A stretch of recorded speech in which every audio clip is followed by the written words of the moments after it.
पोलिसांचे काम अत्यंत लाजिरवाणे. शिवानी कळमेकर प्रकरणात देवेंद्र फडणवीसांची धक्कादायक माहिती.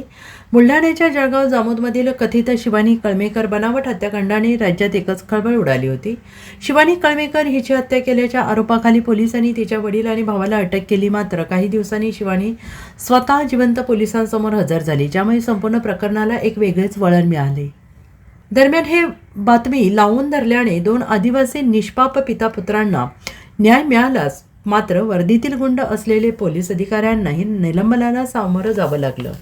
मात्र अद्यापही अनोळखी अर्धजळीत मिळालेला मृतदेहाचे मारेकरी फरार असल्याने बुलढाणा पोलिसांचे हात रिकामेच असल्याचं धक्कादायक वास्तव आहे. शिवानी कळमेकर प्रकरणात चुकीच्या तपासासाठी आणि निष्पाप लोकांना गोवल्यामुळे राज्यभरातून संताप व्यक्त करण्यात आलेला आहे. त्यानंतर जळगाव जामोदचे 2 पोलीस निरीक्षक निलंबित करण्यात आले.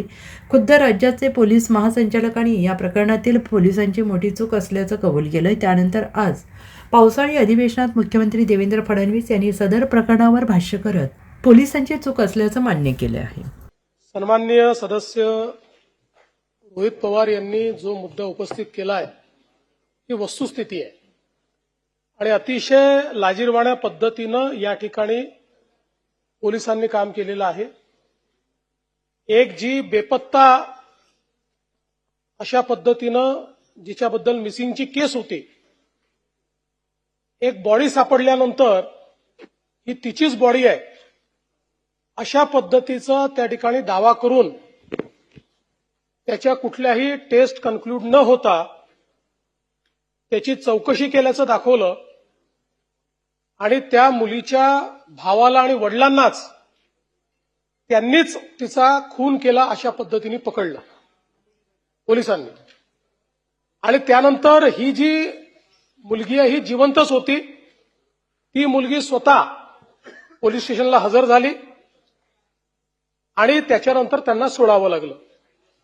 आता हा जो मृतदेह सापडला त्याचा वेगळा तपास चाललेला आहे. त्या संदर्भात आता आपण जे नवीन तंत्रज्ञान विकसित केलं आहे त्या तंत्रज्ञानाच्या आधारावर एआयचा उपयोग करून जेवढ्या आपल्याकडे 1600-1700 मिसिंग केसेस होत्या त्या सगळ्यातनं 7 लोकांची त्याचा चेहरा जुळलेला आहे.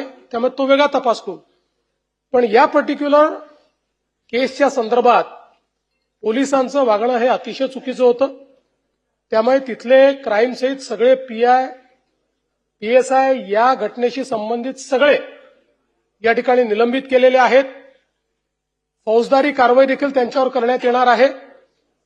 आणि आपल्याला माहिती आहे की पहिलं निलंबन असतं, पण याच्यामध्ये ज्यांचा थेट संबंध असेल अशा लोकांचं तर निष्कासनच केलं पाहिजे.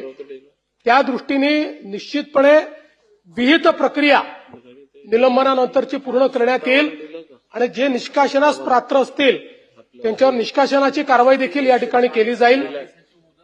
आणि हे जे काही पीडित कुटुंब आहे या कुटुंबाला राज्य सरकारच्या वतीनं आर्थिक मदत केली जाईल. या संदर्भातली विभागीय चौकशी देखील 3 महिन्यात पूर्ण केली जाईल. Bureau report SPN Marathi.